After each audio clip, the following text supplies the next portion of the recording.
Dear student, I am Shubham Kumar. मैं आज आप लोगों को क्लास 10th का पहला चैप्टर रियल नंबर पढ़ाऊंगा, ठीक है, जो कि 2025 और 26 सेशन के लिए स्टार्ट किए ये।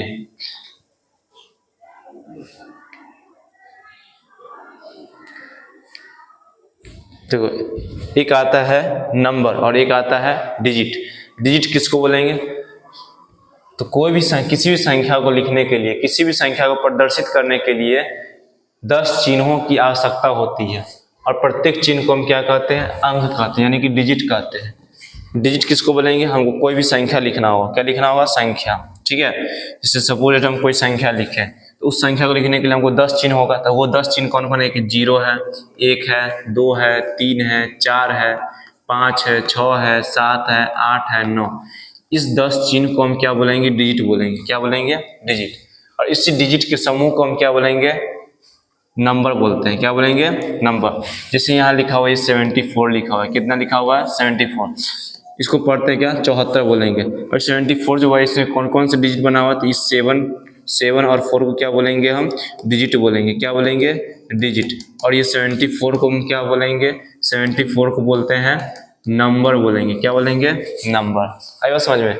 जैसे एक और एग्जाम्पल देते हैं। जैसे यहाँ लिखा हुआ है 943। इसको हम क्या पढ़ेंगे? 943। ये जो है 943 यानी कि 943 को हम क्या बोलेंगे? नंबर बोलेंगे। क्या बोलेंगे? नंबर।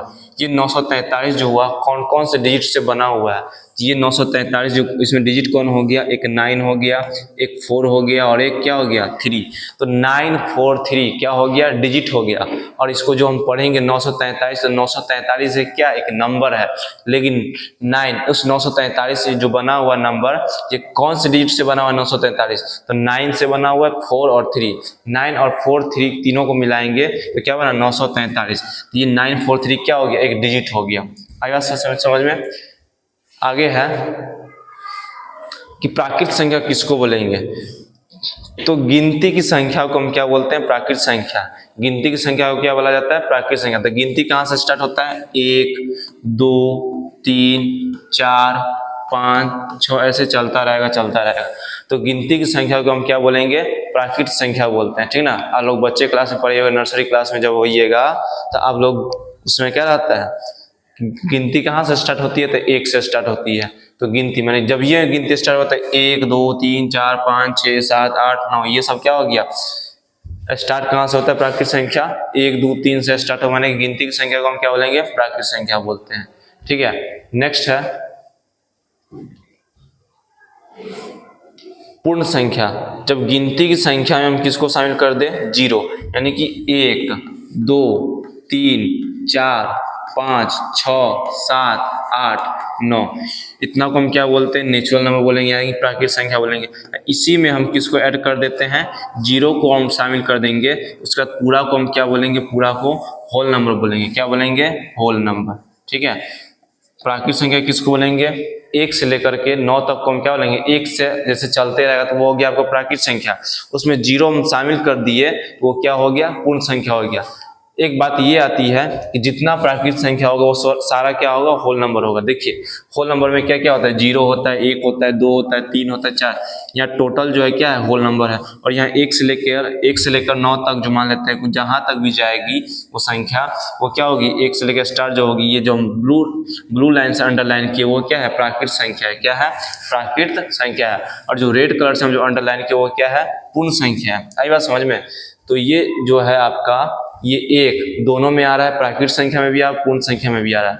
ये 1 2 3 4 5 6 7 जितना भी प्राकृत संख्या है सारा क्या होगा? पूर्ण संख्या होगा। लेकिन सारा पूर्ण संख्या, ये बात जो है जस्ट इसका उल्टा, कि सारा पूर्ण संख्या जो होगा प्राकृत संख्या नहीं होगी। क्यों नहीं होगी? क्योंकि 0 जो है प्राकृत संख्या नहीं है, इसीलिए सारा पूर्ण संख्या प्राकृत संख्या नहीं हो सकती। लेकिन सारा प्राकृत संख्या जो होगी क्या हो सकती है? पूर्ण संख्या हो सकती है। बात आया समझ में? अब है पूर्णांक। तो पूर्णांक किसको लेंगे? तो प्राकृत संख्याओं में शून्य और ऋणात्मक संख्याओं को मिलाने पर जो संख्याएं प्राप्त होती है उन्हें क्या बोलेंगे? पूर्णांक बोलेंगे। जैसे ये प्राकृत संख्या हो गया आपका 1 2 3 4 5 6 7 8, ये हो गया आपका प्राकृत संख्या हो गया। हम इसमें और क्या शामिल कर दें? जीरो शामिल कर दें। क्या शामिल कर दें? जीरो। ठीक है, और क्या कर दें? माइनस वाला संख्या, तो -1 -2 -3 -4। ठीक है, एक मिनट।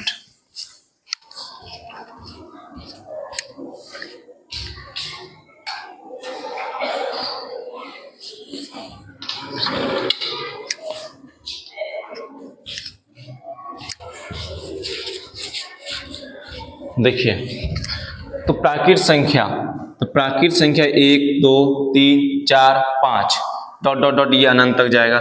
उसमें हम जीरो को भी ऐड कर दिए और क्या कर दिए? माइनस वाला भी लिख दिए। तो ये सारे को हम क्या बोलेंगे? पूर्णांक बोलेंगे। क्या बोलेंगे? पूर्णांक। इसी को हम दो भाग में बांटा गया। पूर्णांक को इंटीजर को हम दो भाग में बांटे। एक जो हो गया पॉजिटिव हो गया, एक हो गया निगेटिव हो गया, एक क्या हो गया? निगेटिव इंटीजर,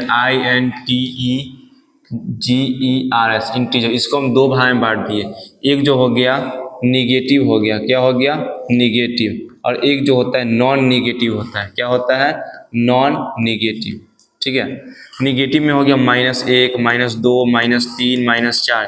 ये भी क्या? एक इंटीजर है। इंटीजर को दो भाग में हम क्या कर दिए? बांट दिए।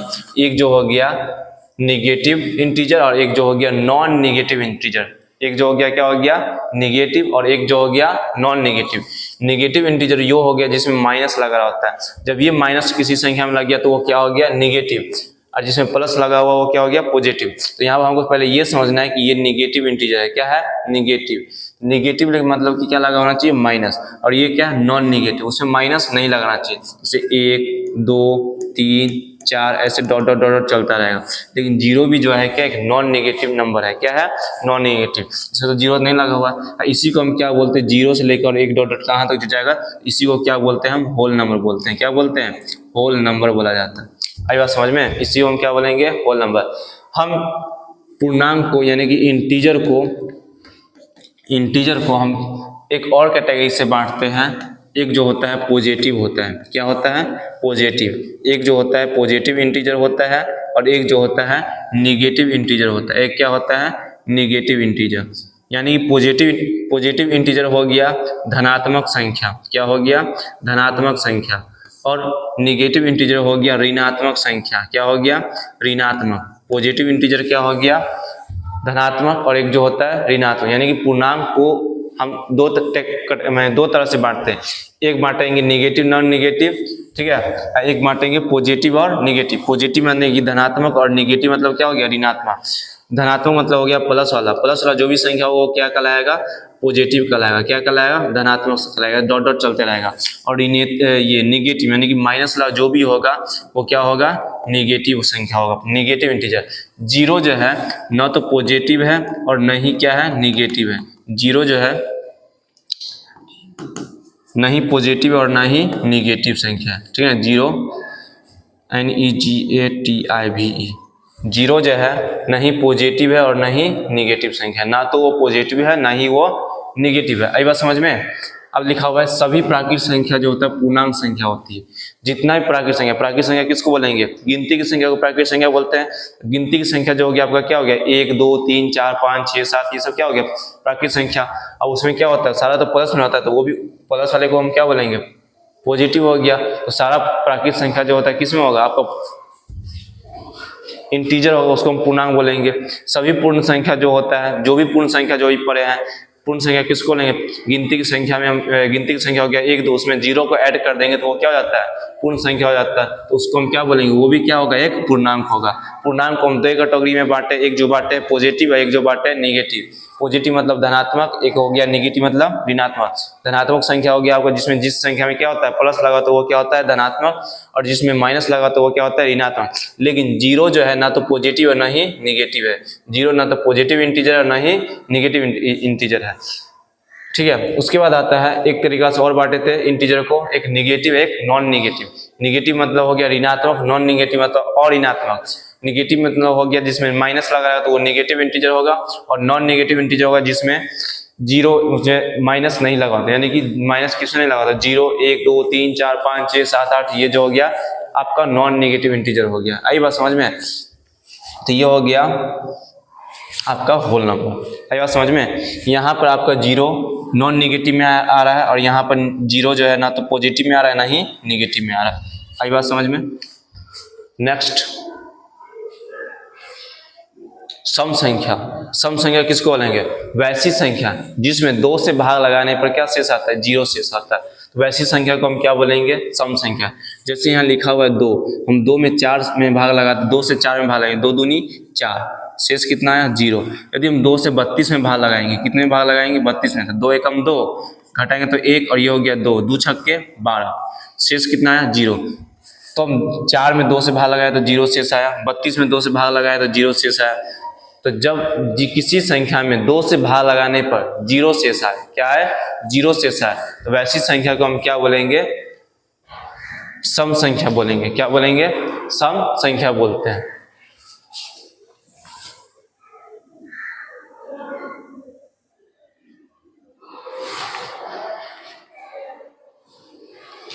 वैसी संख्या को क्या बोला जाता है?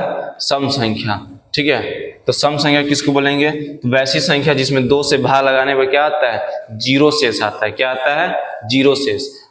जैसे एग्जाम्पल, पहली सम संख्या जो हो गया क्या हो गया? 2 हो गया। अगला क्या होगा? 4 6 8 10 12 14 16, ऐसे चलता रहेगा।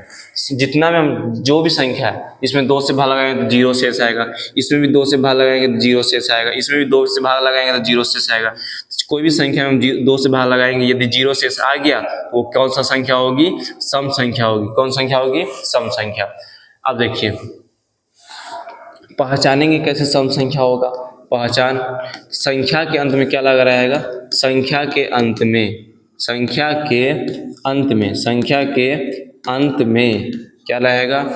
0 2 4 6 8, ये लगा रहा है। 0 लगा रहा है, 2 लगा रहा है, 4 लगा रहा है, 6 लगा रहा है, 8 लगा रहा है। तो वैसी संख्या जब किसी संख्या के अंत में क्या लगा रहेगा?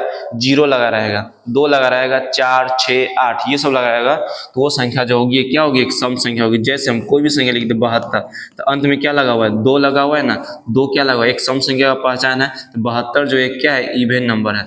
हम कोई भी संख्या लिखते 194 लिख दिए, और इसके अंत में देखेंगे लास्ट डिजिट जो है, लास्ट, ये लास्ट डिजिट हुआ, ये लास्ट डिजिट क्या है? 4, और 4 जो है क्या है? एक सम संख्या का पहचान है। तो ये भी क्या होगा? 1094 जो क्या होगा? एक इवन नंबर होगा। क्या होगा? देखो यहाँ 741, क्या अंत में यहाँ पर 0 है, यहाँ 2 है, यहाँ 4 है, यहाँ 6 है, यहाँ 8 है, नहीं ना है, तो ये क्या एक सम संख्या होगी? नहीं होगी एक सम संख्या। आइए सम संख्या में को हमेशा 2m के रूप में लिखा जाता है। किस रूप में लिखा जाता है? 2m के रूप में लिखा जाता है। जैसे कोई भी संख्या लिखेंगे, सम संख्या का रूप जो होता है 2m के रूप में होता है, मैंने कि 2 का मल्टीपल होगा। किसका मल्टीपल होगा? अब 2 का मल्टीपल। अब मल्टीपल समझिए, मल्टीपल क्या होता है? जो कि टेबल यानी कि गुणज, ठीक है, जो आप पहाड़ा पढ़ते हैं वो मल्टीपल होता है। जैसे 3 का पहाड़ा, 3 गुने 1, ये कितना हो गया? 3, 3 गुने 2, ये हो गया 6, 3 गुने 3 तो कितना हो गया? 9, 3 गुने 4 तो कितना हो गया? 12, 3 गुने 5 तो कितना हो गया? 15, 3 गुने 6 कितना हो गया? 18। ये 3 6 9 12 15 18, ये क्या है? 3 का मल्टीपल है। क्या है? 3 का मल्टीपल है। क्या है? 3 का मल्टीपल है। हम कोई भी संख्या 3 में 40 से गुना कर देते कितना आएगा? 120। 120 क्या है? 3 का मल्टीपल है। यदि हम 3 में 70 से गुना कर देते कितना होगा? 7 या 21 210, ये क्या है? 3 का मल्टीपल है। आई बात समझ में? इसी जब हम दूसरा एग्जाम्पल थे, जैसे 5 में 7 से गुना करते कितना होगा? 35। ये 35 किसका मल्टीपल है? 5 का क्या है? मल्टीपल है। 5 का मल्टीपल है। ये 7 का भी मल्टीपल है 35। यदि हम 7 में 9 से गुना करें तो कितना हुआ? 63 हुआ। ये किसका मल्टीपल है? 7 का मल्टीपल है। किसका मल्टीपल है? 9 का भी मल्टीपल है। किसका मल्टीपल है? 3 का भी मल्टीपल है।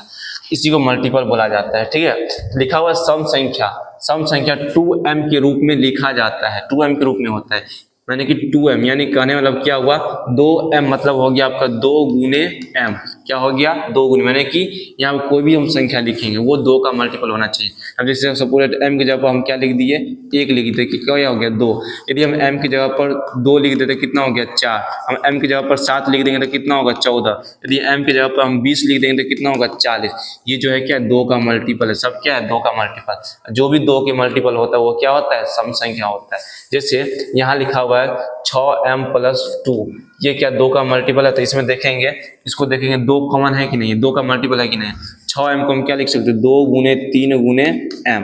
इसको 2 को क्या लिख सकते हैं 2 गुने 1। अब देखेंगे दोनों में कॉमन क्या, एक पार्ट ये हो गया और एक पार्ट ये हो गया। दोनों में कॉमन क्या, इसमें भी 2 है और उसमें भी 2 है, 2 कॉमन हो गया। तो क्या हो गया 3m + 2 इसमें से निकल जाता क्या होगा 1। तो ये क्या इसमें 2 का मल्टीपल है कि नहीं है, ये 2 का मल्टीपल है। तो ये क्या होगा एक सम संख्या होगा, क्या होगा सम संख्या। आई बात समझ में। जैसे एक और एग्जांपल देते हैं, जैसे यहाँ 7m + 4, क्या ये 2 का मल्टीपल है, चेक कीजिए। 2 को तोड़ेंगे तो क्या होगा 7 को तोड़ेंगे तो 1 गुने 7 गुने m। इसमें 2 को 4 को तोड़ेंगे तो 2 गुने 2। इसमें तो 2 आ रहा है, इसमें 2 आ रहा है, नहीं आ रहा है, ये 2 का मल्टीपल नहीं है। तो ये सम संख्या होगा, सम संख्या नहीं होगी। आएगा समझ में। यदि आपसे क्वेश्चन पूछे 6q + 8, इसमें देखेंगे 2 का मल्टीपल है, इसमें 2 का मल्टीपल है, इसमें तोड़िए तो 2 गुने 3 और गुने q अब प्लस 2 दूनी 2 चौका 8, 2 का मल्टीपल हमको देखना है ना। तो ये हो जाएगा आपका 2 का मल्टीपल, इसमें भी 2 है इसमें भी 2 है, 2 का मल्टीपल है कि नहीं 3q अब प्लस 4। ये क्या हो गया 2 का मल्टीपल है कि नहीं है, ये क्या होगा एक सम संख्या होगा। यदि हम एक और एग्जाम्पल देते जैसे 10k + 5, क्या ये 2 का मल्टीपल है, चेक करेंगे। ये इसमें तो 2 आ रहा है लेकिन इसमें 2 आ रहा है, नहीं आ रहा है। इसको करेंगे तो 1 गुने 5, इसमें तो 2 नहीं ना आ रहा है, लेकिन इसको करेंगे तो क्या होगा 2 गुने 5 गुने k। ये 10k को 2 गुने 5 लिख सकते हैं ना 5k। ये 10k में 2 आ रहा है, इसमें 5 इसमें 2 आ रहा है, नहीं आ रहा है, ये 2 का मल्टीपल नहीं है। तो ये सम संख्या होगा कि विषम संख्या, सॉरी सम संख्या होगी, सम संख्या नहीं होगी। आइए